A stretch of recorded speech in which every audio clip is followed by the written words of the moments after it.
Good evening. This is John Warren, publisher of the San Diego Voice and Viewpoint newspaper, coming to you with our program from the desk of the editor. We're so happy to be with you again this week as we are going to use an open mic. This is the last week of Black History Month, and so we want to mention Black history as much as possible and stimulate you to let you know that for us, Black History Celebration is ongoing weekly. We are always doing that in the Voice and Viewpoint. I always remind you that Voice and Viewpoint in its 65th year is San Diego's oldest and only African-American publication, available in 89 zip codes, 17 cities, and unincorporated areas in terms of print, but also now online where you may download our app in the Google or Apple store. Single copy sales, retail outlets, all of these are places that you can find the paper, in addition to us making a free distribution to many of our churches, our senior centers, and our libraries in order to give you something that you can hold on to.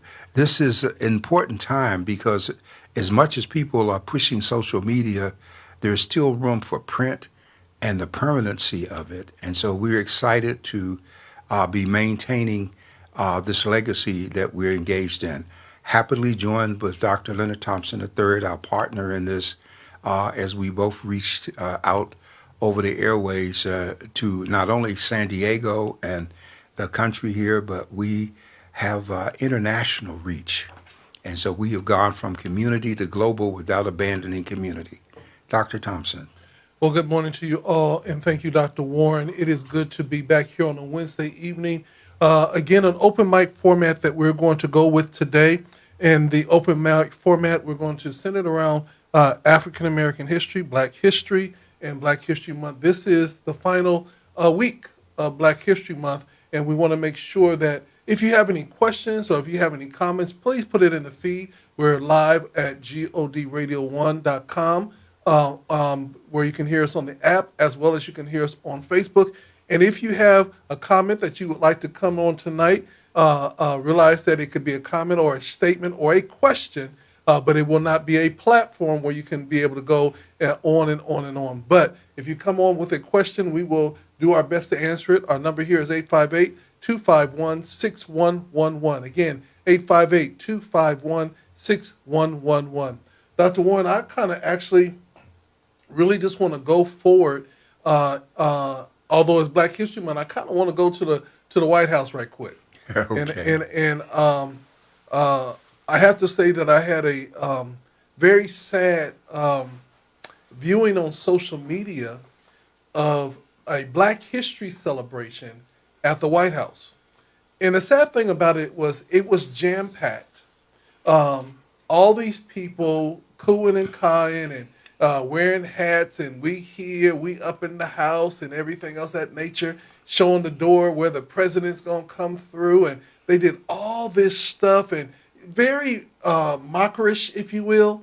I didn't say N-word, I said mockerish, because they were mocking people and taking pictures. It was very undignified. And then the sad thing about it, the young man who was doing all the talking, he's a on-air host and everything like that, doing all the talking, who was a Trump mega supporter. When Donald Trump got up to speak, he said, hey, you right there. You come on up here. Hey, this guy was really supportive of us. Never, ever could say his name. He was this, hey, you. And the guy got up there, we just want to thank King Trump. I mean, he had all that energy. And the sad thing about it is, in all of that, and he did not even know your name or even asked you your name. Or he said, tell me your name once again. All of that support he gave him, and yet and still, he didn't even respect him enough to call him or even ask him his name. And he probably missed that. I've seen Black people act that way at the White House many times over the years. And it's unfortunate that they get so enamored with being there that they miss the significance of it. I remember Jerry was there with a panel when George Bush Sr. was president, and we spent a lot of time preparing the days before for that roundtable meeting with elements of the black press because it was a very special time to really make some points. And I didn't go. She went to this particular meeting. We've been there together many times before. And so, but she told me how in the big room they were sitting around the table and spinning in the chairs and happy to be there, but nobody had anything substantive to say. And so she basically led the conversation in terms of issues. And when the staff called that the time was up, she turned to the president and said, I'd like to see the living quarters. And the staff was saying, oh, we don't have time. And the president turns to her and takes her by the arm and says, oh, come on, we'll show it to you. And that's why we have that picture of her and him standing in front of the picture of George Washington in the White House. And so it's always been sad that we forget who we are when we get strokes sometimes. And I don't know what the answer to that is for us in terms of remembering that we represent more than ourselves in terms of what we do. And so this was a sad day. I was pleased to see that the Super Bowl winners, the Eagles, turned down the invitation to come to the White House. The owner turned down the invitation. He didn't want to be a part of that. And I think that it's been a very telling time as Elon Musk continues to run through the government with Trump's permission. Today, I think, was an embarrassing time for Trump when he had his first cabinet meeting, and Musk dominated the meeting, standing, the only person ill-dressed for the occasion. I think at one point the president had to kind of pull his chain. Their relationship is not going to last long term. And I'm joining the American people in blaming the Congress because the Congress does have things that it can do. Just because they only a 3-vote majority in the House and probably 2 in the Senate. And as Hakeem Jeffries mentioned, I'm glad they finally realized it. There's such a thing in the House as a discharge petition.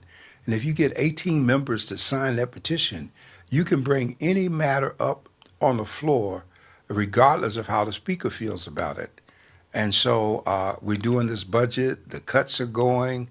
Last week we had the embarrassing removal of 4-star General Charles Brown as chairman of the Joint Chiefs of Staff. In a board meeting yesterday with our foundation people in New Jersey, one of our community college presidents was talking about the pressure that he's been put under to abandon everything that is ethnically identifiable in terms of money, time, recognition. Here in San Diego, I know with the Housing Commission, they have changed the title of the person who handled most of those ethnic issues, I guess, in order to keep that attorney employed on the staff. So this is a very serious time. A lot of us missed the significance of Monday when Joy Reid was fired from MSNBC, and the firing, of course, was in line with Trump. Katie Fang, Asian, that had a primetime show, she was removed as well. And Jose Diaz was on in the day. He was reassigned, but Joy was fired. And the only person on the staff that spoke up was Rachel Maddox. And of course, Rachel, to talk about disparity in income, Rachel has remaining, even though she took a salary reduction of $5 million, she still has a $25 million a year contract for the next 5 years. Yeah. Okay. And Joy was only getting $3 million. Yeah.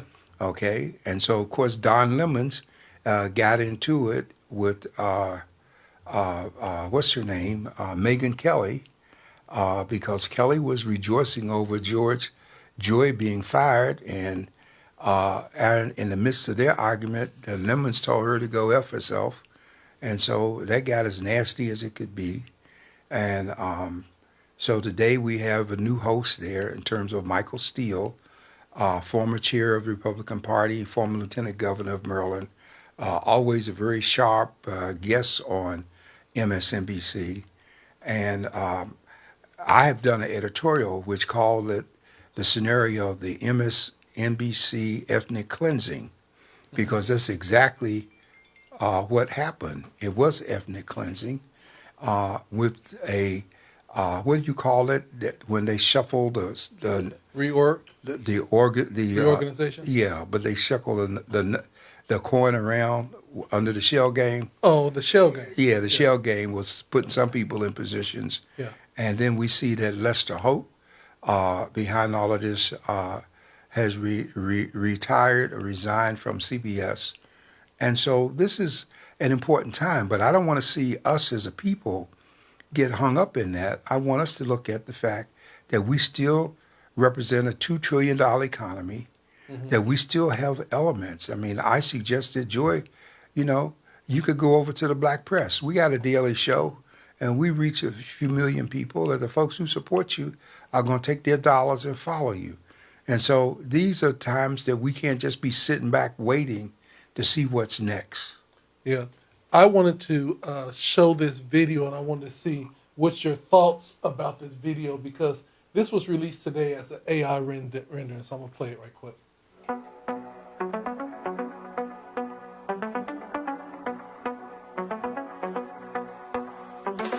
Donald's coming to set you free, bringing the light for all to see. No more tunnels, no more fear. Trump Gaza is finally here. Trump Gaza shining bright, golden future, a brand new light. Feast and dance, the deal is done. Trump Gaza, number one. Trump Gaza shining bright, golden future, a brand new light. Feast and dance, the deal is done. Trump Gaza, number one. What do you think about what do you think about that? Well, I think as all other people have seen this and reacted to it, they are appalled at it. If it was anybody else as president, he would be under a serious indictment based on the emolument clause, using the office to make money, no longer bothering to even engage in a separation of personal interests. All he cares about in Gaza, he and Netanyahu come together because Netanyahu would like for Gaza to become a parking lot, and Trump sees all real estate as a business opportunity. Yeah, and also, I showed that because this is a sad, basic genocide. No care that there are people that is their land. We're going to own it, and I'm like saying, so now you're making the United States a real estate broker, and what really bothered me is that even with the war in the Ukraine, he's trying to make a peace deal, but making sure that he can get all the mineral rights. Well, they already signed a contract for him. Wow. That the U.S. is going to get the mineral rights. Wow. And so I don't know how that's going to play with Russia trying to get the land back. And I don't know if Russia's giving them mineral rights in other places in Russia. I don't know. There were 11 countries at the dissolving of the USSR that broke away from Russia. And of course, Putin's objective, no matter who he talks to or what he says, his goal is to reconstitute the USSR. Mm-hmm. And so Ukraine is just the first stop, and he's going to go after all those other countries, and Trump doesn't care. I think at some point it's going to dawn on people that Trump has a level of mental illness and that he is a sociopath, as his niece always said, who is incapable of feeling any remorse or concern for people. Okay, even when the plane crashed into the helicopter, all he could talk about was the number of souls that were on board, which is a very interesting choice of words coming from a satanic standpoint. But he doesn't care. He doesn't care. And I think that there's going to be a lot more suffering, and his base is going to have to start feeling the pain before they stop trying to defend what's taking place. Yeah, and this, when they say certain things just don't make any logical sense, his appointments to the FBI makes no logical sense whatsoever, and it seems like he's empowering anarchists to come in and be disruptors in the nation overall. Well, that would be consistent with Hitler's approach in Germany, because what that means is that those people who are not afraid to be lawbreakers and to be violent will, at the drop of a hat, do his bidding against those who rise up against him. Mm-hmm. And so that kind of fear is there. We see Republican members catching it from town meetings, and now the suggestion has come out from the leadership saying, don't hold anymore, as if you can stop the people by not meeting. But the people don't need them. The people can still hold the meetings. They can do recall.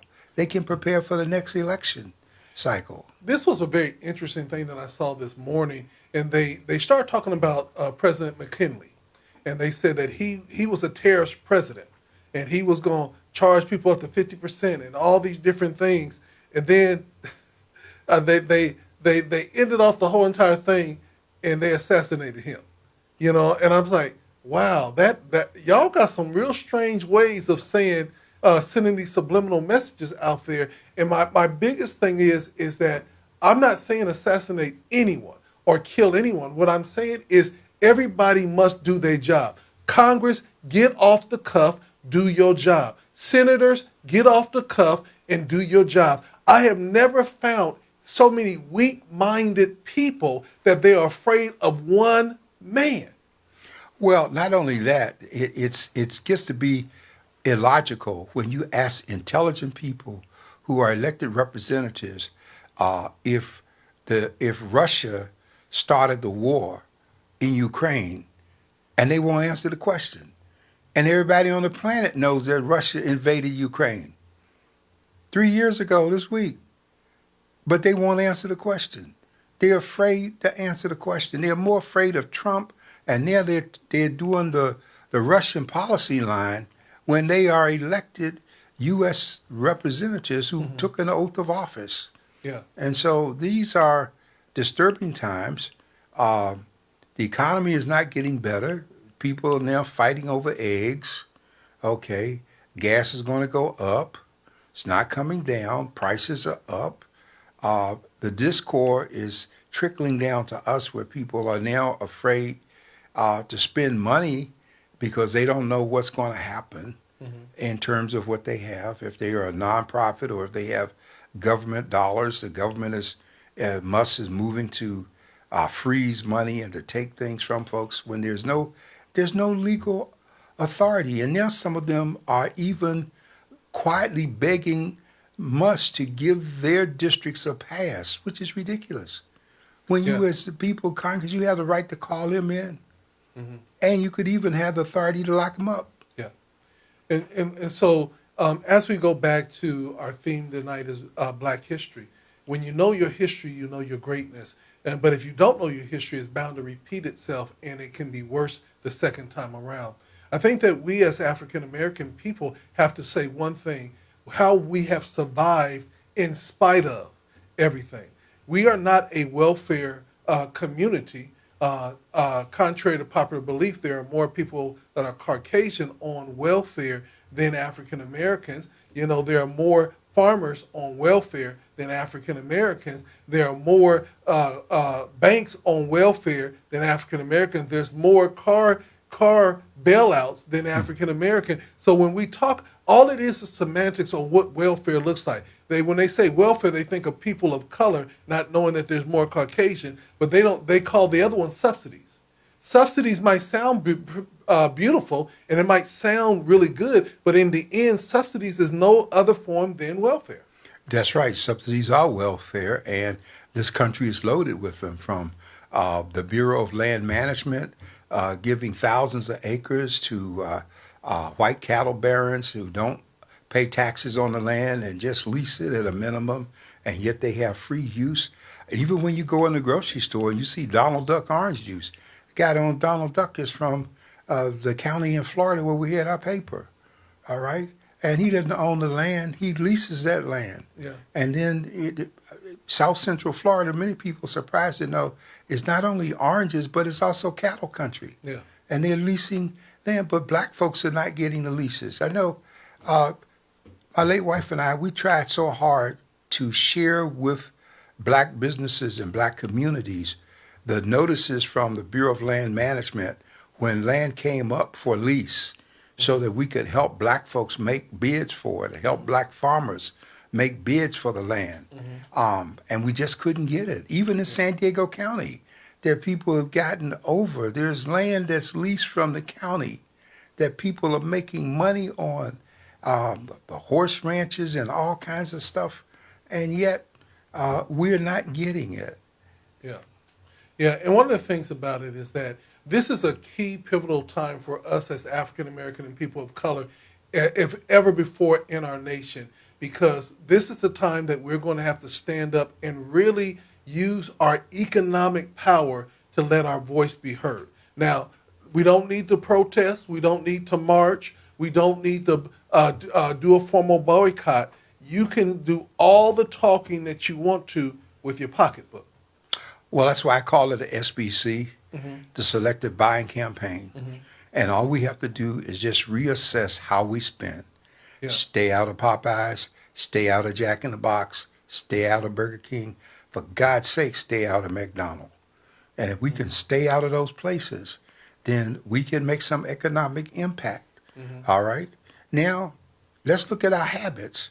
The amount of money we spend on cigarettes, $12, $15 a pack. The amount of money we spend on alcohol, the amount of money we spend on potato chips and candy and all kinds of unhealthy stuff that prices are going up on, and we're still buying. All we have to do is just close our wallets, do an economic fast. I didn't say a boycott. We just need to shop with those who support us. So if Costco is supporting us and Walmart and Sam's Club aren't, then we need to be shopping at Costco's as long as they support us. Yeah, and then also use innovation. If you're a person that loves potato chips, go get you a potato slicer to get those thin slices. Go get you a deep fryer and start making some homemade chips with some different flavors and everything. And before you know it, you actually have a business that is going to continue to supply you and be a blessing to you. And that's what we used to do back in the day. We found how to make adversity actually bring in income. Yes, we did. And we can still do that again. Most of us are A1C is too high. We're type 2 diabetics because of eating habits, and we don't even know it. And it's impacting our health. It's putting us at risk for strokes, heart attacks, all of those things because of lifestyle choices. We need to walk more. We need to eat less, many of us. Which would make a tremendous difference in terms of our health. And so these are things that we just kind of gloss over. We don't want to focus on. And we talk about coming together, but here in this town alone, we have people who call themselves leaders who won't talk to other folks, who won't pick up the phone, who are concerned about their own little fiefdom. And I always use this old Indian expression that he who leads where no one follows merely goes for a walk. And we got a whole bunch of people out here walking by themselves thinking they're going somewhere, thinking that they're doing something when they aren't. Yeah. And one of the things that I think as we as African Americans, we need to let go of things that are holding us back. Sometimes we won't work with each other, won't talk with each other because something that happened 10 years ago. And I believe that if you're not willing to sit down and just handle whatever's going forward, let's let it go and let's move forward and let's do what we have to do. In this time in this season, you know how they say God is watching you and his eyes is in every place, beholding the good and the evil. Well, this is a bigger thing. Our children are watching us. And our children are seeing how we respond to each other. And they're carrying on our legacy, not even knowing what they're carrying on. We have to do better. And that means that not only pointing the finger at everybody else, but then saying, how can we do better? What can we do? I believe, like the Bible says, if you got an ought against your brother or sister, go to them. If they don't receive, go get some more people to come with you. If they don't receive, take it to the elders of the church, But eventually you can shake the dust from your feet. You know what I'm saying? And some people just want to be mad. And so if they want to be mad, we're just going to let them be mad, pray for them, and keep it pushing because there's so much we have to do for this community and for the nation. And it's just a few of us carrying all of us. It's always been that way. We might be 3 to 6% in San Diego County, but I bet you at the end of the day, it's less than 100 of us that are really doing anything. And we're still letting others define us.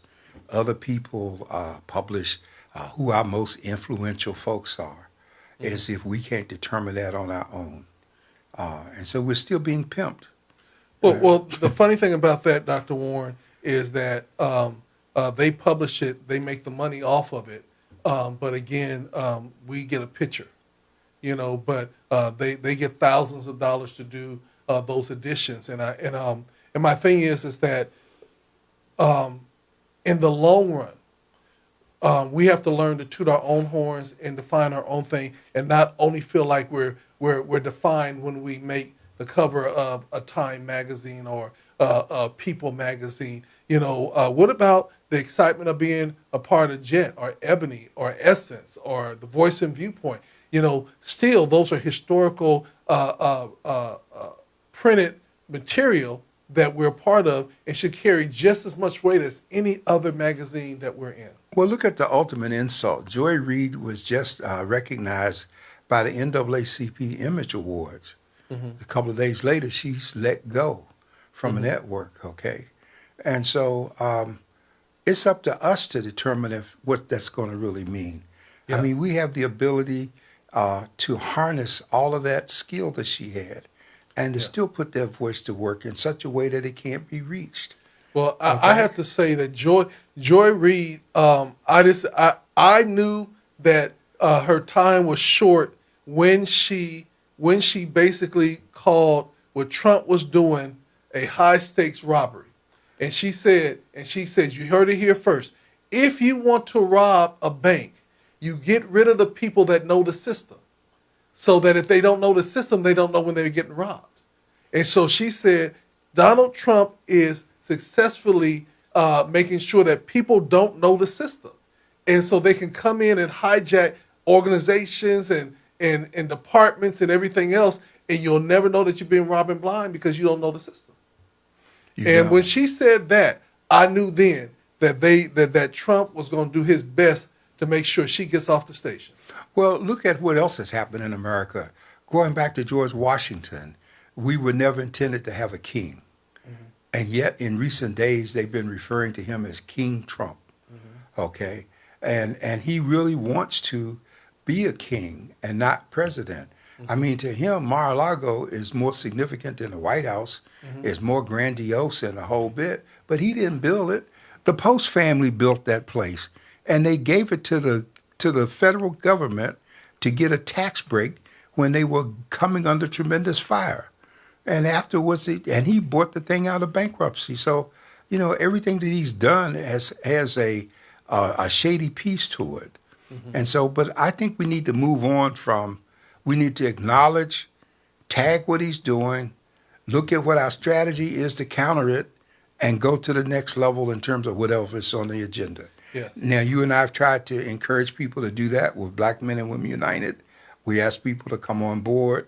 Every week we send out notice to 120 some people. We get 15 or 20.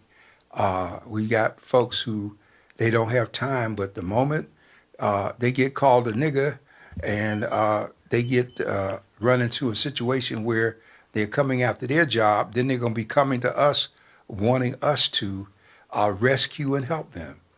And, the old saying is, you didn't say anything when they came for others, and then when they came for you, there was no one to speak.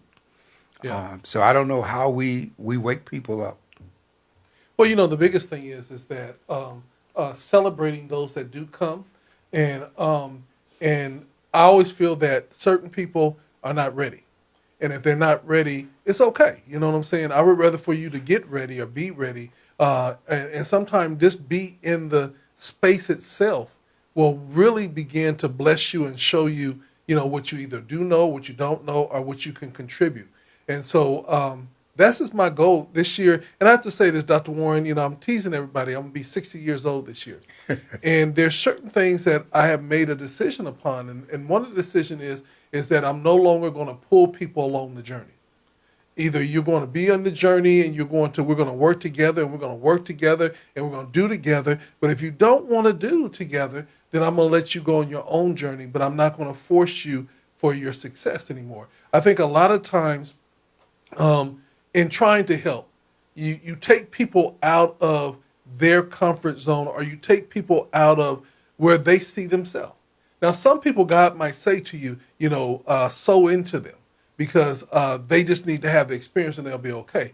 And some people feel like you owe it to them to do certain things for them. And we have to come out of that grandiose idea that we're entitled to something. In this time in this season, the entitlement mentality has to change, and we have to be empowered to do what we're supposed to be doing. I would agree with you 100%, Dr. Thompson, and I admire what you're saying. I wish when I was 60, I'd had the thought process that you're reflecting right now, because the years get to be important. I mean, this year I'll be 80. Yeah. And I'm getting to be very selective with my time and my energy, and more appreciative every day of just being on this side of the ground and being able to try and make a contribution. And I think that if we can catch that while we're still young enough and we still have the strength to make a contribution, it can be significant. I always like what it says in Ecclesiastes when the writer says, "Remember now thy Creator in the days of thy youth, while the evil day draws nigh." And that's when you're strong and viable. It's so significant. And we have things happening here.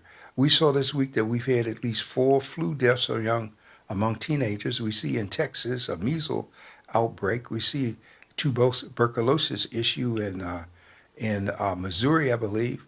And then we got someone at Health and Human Services against vaccines. And so we're going to have even more outbreaks with the diseases that have been conquered because people are going down this path. And this is a path of destruction, I believe, that we're on.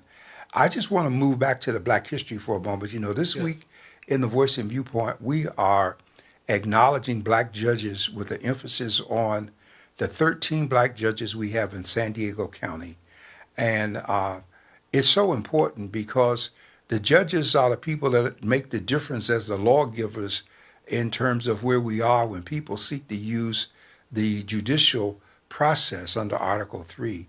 And it's not just a matter of the Supreme Court, but it's also federal and state courts and appellate courts. And San Diego County has the second largest trial area in the state of California with 135 judicial positions, 19 commissioners, but only 13 African-American judges. So this week we highlight those judges. At least 3 to 4 of them are in presiding judge positions with authority. And then we acknowledge that we have 4 living retired Black judges in the person of Judge Joe Littlejohn, Administrative Law Judge Tina Littlejohn, Sharon Majors, who came out of the DA's office and became a judge, and Judge Randa Trapp. And so these are 3 Black women who are judges that are still with us. And we have an opportunity to recognize and remember. And there are a number of exciting young Black people coming. Most people don't realize that in the early days of the country, one did not have to be a judge to be a lawyer in order to be in the Supreme Court. You didn't have to be a lawyer in order to be a judge. And so, and the first Black man that became a judge was a man by the name of Wentworth Criswell in 1768, I believe, and he was elected to a local position. Now today, our judges are appointed initially, and then they run for re-election at the end of those initial terms in terms of local positions. And people who are lawyers can run for judge because tradition has made being a lawyer a very important part of the process. But we didn't get the first Black lawyer who actually did a case before a jury until 1844. And so to this day, we don't have many Black attorneys or judges in this nation. And it's amazing how, with all of the people going, thinking they wanted to be lawyers, how this has worked out. And so we want to highlight this because if we're going to be before the courts more, then we need to have more of us in the jury box, and we need to know who those people are among us that are able to represent with distinction and win cases in doing so.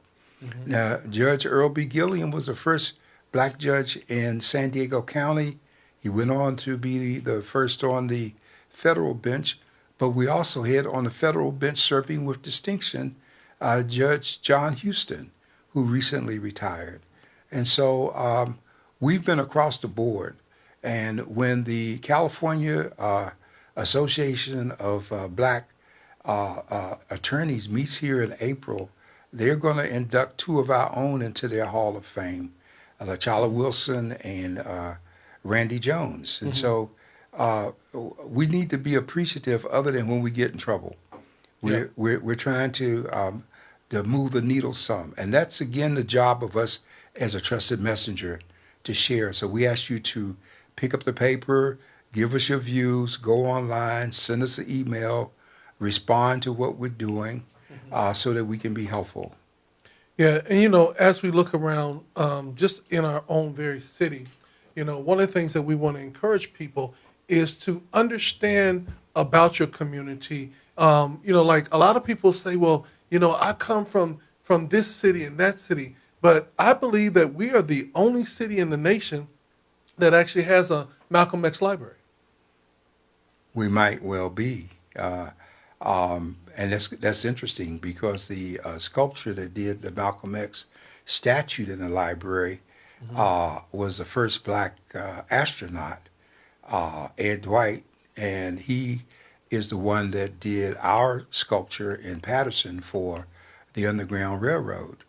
And if one goes on YouTube and Googles black astronauts, you will see that Captain Ed Dwight in the Air Force was slated to become one of the first black astronauts nominated by President Kennedy, but went on after that didn't materialize to become a sculptor. And he's done the amazing Underground Railroad sculptures in Detroit, South Carolina, all over the country. His work stands out in terms of what he's done. So these are things we need to know in terms of who people are. Yeah, and one of the things that I began to think about is even like the parachute. The parachute was actually literally developed here in San Diego by a black man. You know what I'm saying? And it's so important that we know the history of even our own city to know that there's so much that we don't know. Well, did he test it himself first? Well, yes, and it was very popular in the military. Were using it, but again, the military ultimately somebody else said, "Well, you can't buy from a black man." So he literally had to have a front man to sell his parachutes to the military. Well, it's interesting because the parachute has come a long ways from the one that was used in World War II, which was big and bulky, and they had to pack their own on the ships and everything, to the ones we have today that we see in the movies where you can pretty much use those ropes and land where you want to in the whole bits. That's significant. But, also, we were the ones that developed the air brake, if you will. We developed the traffic light, if you will. We were there with Alexander Graham Bell in terms of making the light bulb and participating in all of that. And we held a number of patents because it's always been the people who did the work, who did the inventions, because they were always thinking of ways to do the job better. And check this out. I just pulled this up. It says the Pacific Parachute Company. The person was Howard Skippy Smith. They said he was born in Alabama as Howard Skippy Smith, 1913 to 2003. Moved to California in the 1930s and launched a successful career in skydiving. He and his partners, Mac Skippy Garland, performed spectacular parachute jumps in the air shows around the LA area. In 1941, Smith began working for Standard Parachute in San Diego as a parachute packer and inspector. He was the first African American hired by the company, which was a major defense contract for the United States government. Smith went on to start his own company, Pacific Parachute, which operated as a subcontractor for the Standard Parachute. To finance the venture, Smith partnered with entertainer Eddie Anderson, who played the role of Rochester on Jack Benny's show. Wow.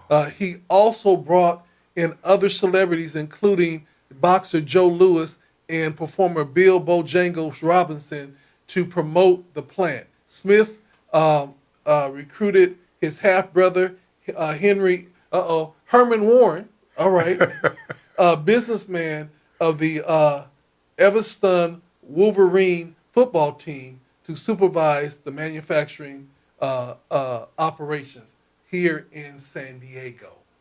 There you go. And so I always want to say that there's little tidbits all around your city Yes. of how African Americans and black people made a difference in your city. So I always ask the question, would America be America without the African American? No, no, You America would not be. There's no question. And it's so important, those little tidbits, because even when you go up to Julian, the Roberts hit the first hotel up there. Okay, when you go to Old Town, as Chuck Amber spent his life making people aware in terms of Pico, what was done there and who we are. We have always been present. And I like to remind people, as much as we have a love affair with the term cowboys, cowboys was really a term that was meant for black men. If you think about it, black men were always called boys. Many had a unique ability with animals, especially some of the slaves who came over, and people realized that they could handle horses and cattle and the whole bit. But when you talked about the cattle business in the West, the white men were cattlemen, and those who did the work were cowboys. Even when they were white, they were still called cowboys. And so that term caught. And if you watch the movie Tombstone, you know, they were the first organized crime entity. They were called the cowboys. They wore the red sash. I don't think they were Bloods, but they wore. And so the history is fascinating in terms of how we stood up. When I was dealing with the judges, it was the first black woman to graduate from to become a lawyer in this country was a graduate of Howard Law School in like 1868 or something. All right, and so we are everywhere, Dr. Thompson. We have been doing everything that there is. And you know the beautiful thing about it, and yet we have done so many great things, but there have been so many other cultural groups that have contributed to what makes America American. I just would say to everybody, you know, we say we want to be a melting pot, but we take away from the beauty of us being a melting pot. I'm just really honest, you know, could America be an America without that good old rolled tacos and guacamole, or that good Chinese food, or that good Caribbean food? You know, there's just so much that people and culture brings to make your environment so much better. Well, let's not just stop there, you know, because the Europeans were still eating with their hands and wiping themselves on their clothes when the Crusades took place. All right. And so what did we learn from the Moors who were there? You look all around San Diego and you see the architecture, Balboa, those arches. Wherever you see those arches, they're not Spanish. They were Moorish before they were Spanish in terms of the arches that we see. Yes. Okay. And it was the Moors that gave us the number system. It was the Moors that taught us to eat with a knife and fork. All right. And so this country is built on copying it. If you talked about a melting pot, you would have a pot of New England clam chowder soup without anything in it, because they want you to think that the melting pot had everything white. But that wasn't the case. It was the color that the people brought, the taste. I mean, we made it, and we're still making it happen today. Yeah, and we have to also move away from the acquiry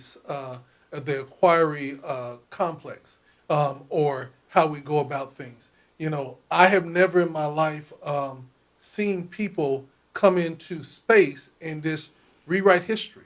We got now the Gulf of Mexico has been renamed, and anybody who won't call it the new name is now considered to be an anarchist and somebody that's not going to be it. But I just heard that he just changed one of the highest mountains in Alaska to Mount McKinley.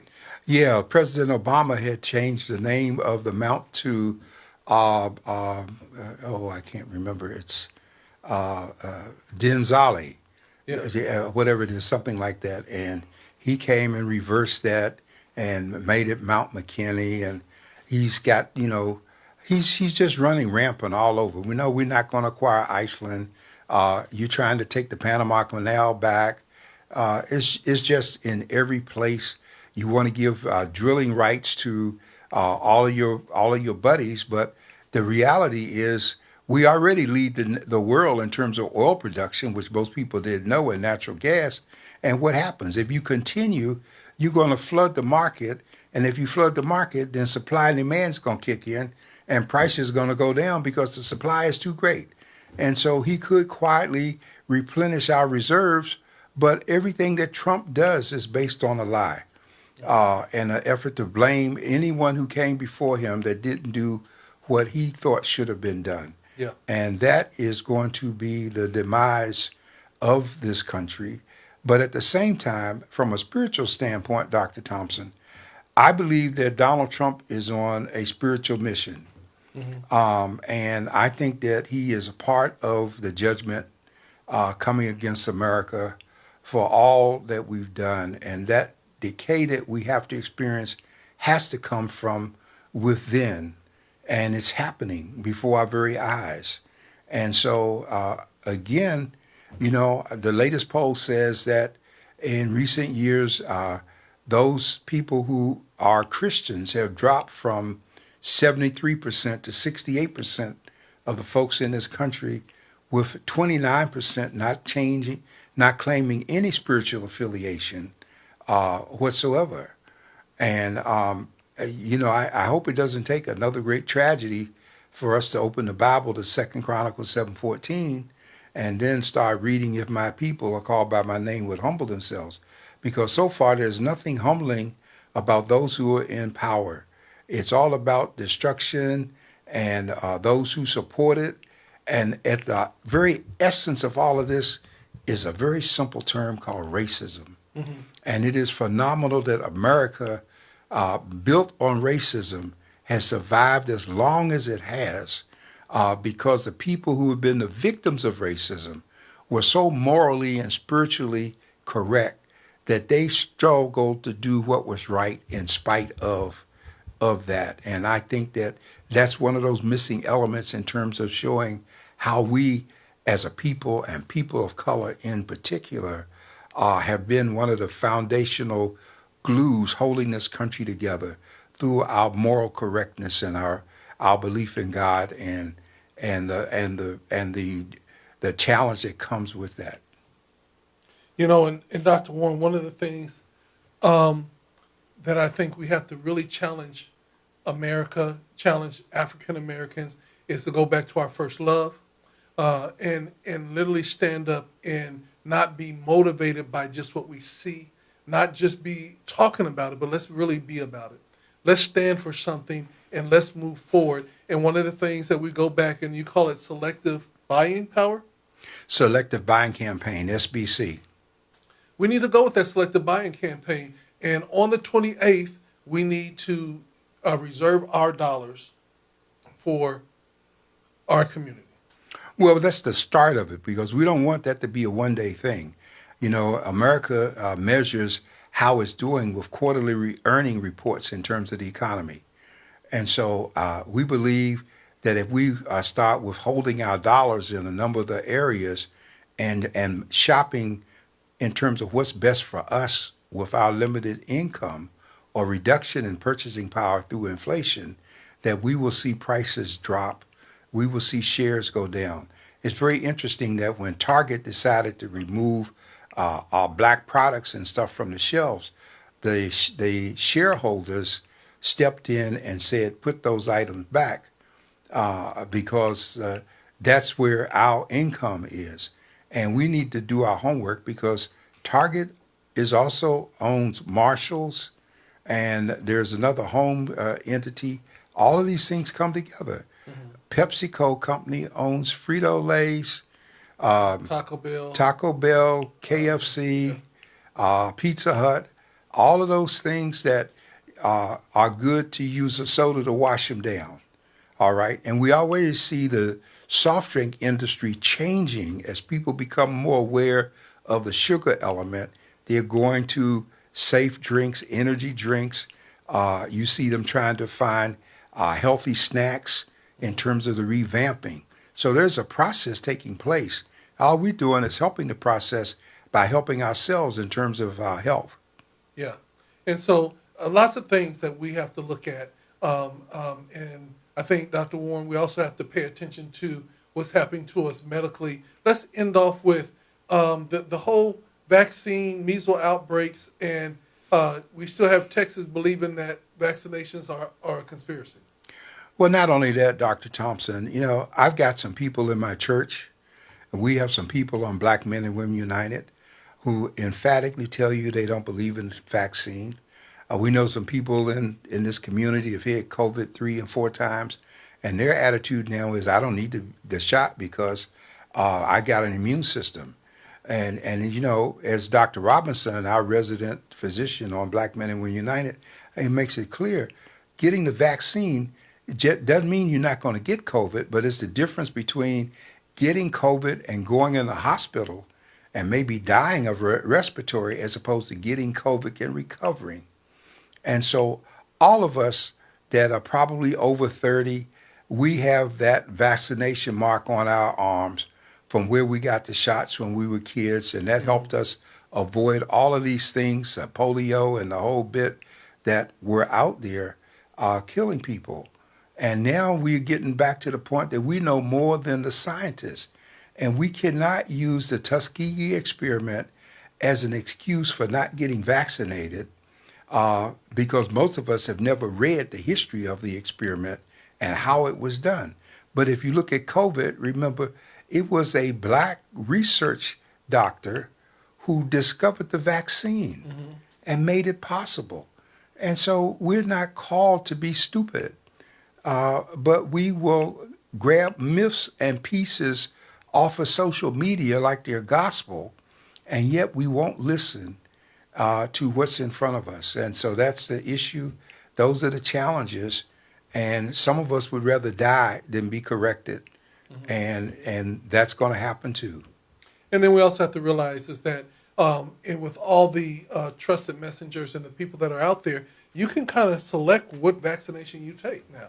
You don't just have to take any vaccination. You could do your research and even find out the ingredients of all the vaccines, So I just want to encourage people. I told everybody I took the flu shot, and I done had the flu twice. and the doctor said, well, you had the flu twice, but you didn't get hospitalized. Right. And they're saying that people that are at high risk, be it that of their age, anybody over 50, or size, or any health challenges, you have to be very, very mindful that this flu is very, very tough this year, and many people are getting it, and it's having so many different strands.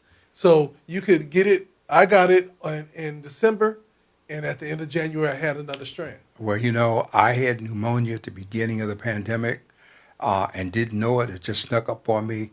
I passed out. Next thing I know, I'm in the hospital for a week, in isolation, and then I'm told later, if you had gotten COVID during this point, you would have died. And this is the second time I've had it, pneumonia. So we need to take advantage of the knowledge that God has put before us. When the people were being bitten by the poisonous snakes and Moses went to God on their behalf, that's when God told him to make that brass serpent on a stick and raise it up, and anybody who looked up would be healed. And of course, some people wanted to argue, well, why are we going to look up at a snake on a stick? And that snake on a stick is a symbol of medicine today.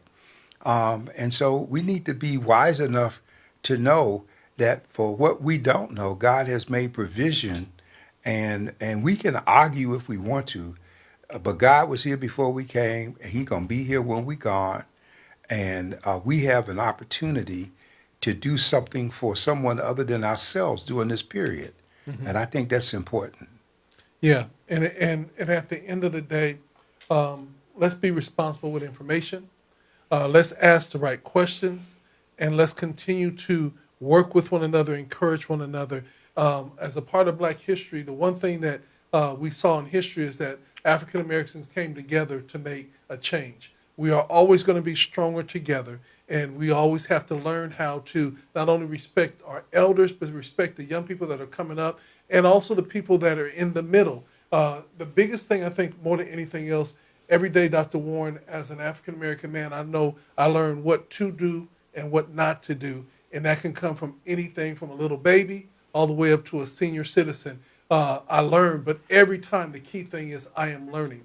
We always must make sure that we maintain that dual learning and that reciprocal teaching. As well as you are teaching, be willing to learn from somebody else that might have something different to share with you. I share with this all the time. These little babies, 4 and 5 years old, are teaching their grandparents how to use their telephone. Yeah. You know what I'm saying? And so the young shall lead them, but then there's the wisdom of the old that will sit there, and as they're teaching them, they're learning, but they're also teaching them too. Well, as we get ready to conclude, let's keep our mind on several things. The budget process is going on. The independent budget analyst has put out some figures. The mayor is retaking control in terms of being a strong mayor in this city. The police department still has issues. I want to thank Tasha Williamson for her latest piece to us in terms of the selective use of camera footage by the police chief in terms of scenarios that involve the use of deadly force. We don't want to wait until people we consider important get killed. I also want to remind us that there are schools, like we have a big piece on a charter school issue. There are schools that have school personnel who are unlawfully interacting with parents, trying to restrict their activity. And I want to remind people that some 4 or 5 years ago, Black Men and Women United got with the district attorney and created a special task force that's designed to take complaints against school personnel who are operating in violation of their sworn duties as school officials. And so we need to be able to report those things directly, and we're going to put that information out there again. And contrary to what the school board tried to do, creating a task force to make it look like it was all about sexual assault, that's not the case. If you are a parent and you're having difficulties with school people, you have rights. And so we want to use our rights during this difficult time to be vocal so that we all survive. We can all survive together, or we can perish as fools. Let's make it that we stay together. So this is from the Desk of the Editor with Dr. John Warren. We're going to encourage you to definitely follow us on all of our social media platforms, from The Voice and Viewpoint to GOD Radio. We want to encourage you to download our apps, both for The Voice and Viewpoint and GOD Radio. Follow us, The Voice and Viewpoint. Sign up for their news bites. Their news bites are coming out quite often, and they're full of pertinent information. And even if you don't live in the city of San Diego, the national impact of the newspaper and the world impact of the newspaper is being felt all over. So we want to encourage you all, continue to tap in, continue to connect, and if we can be of any help to you, please let us know. Make sure that you write your letters to the editor so that they can be published in the newspaper as well as share with us. Dr. Warren, any final words? Just be blessed and put God first in what you do. All right, y'all be blessed. Have a wonderful night.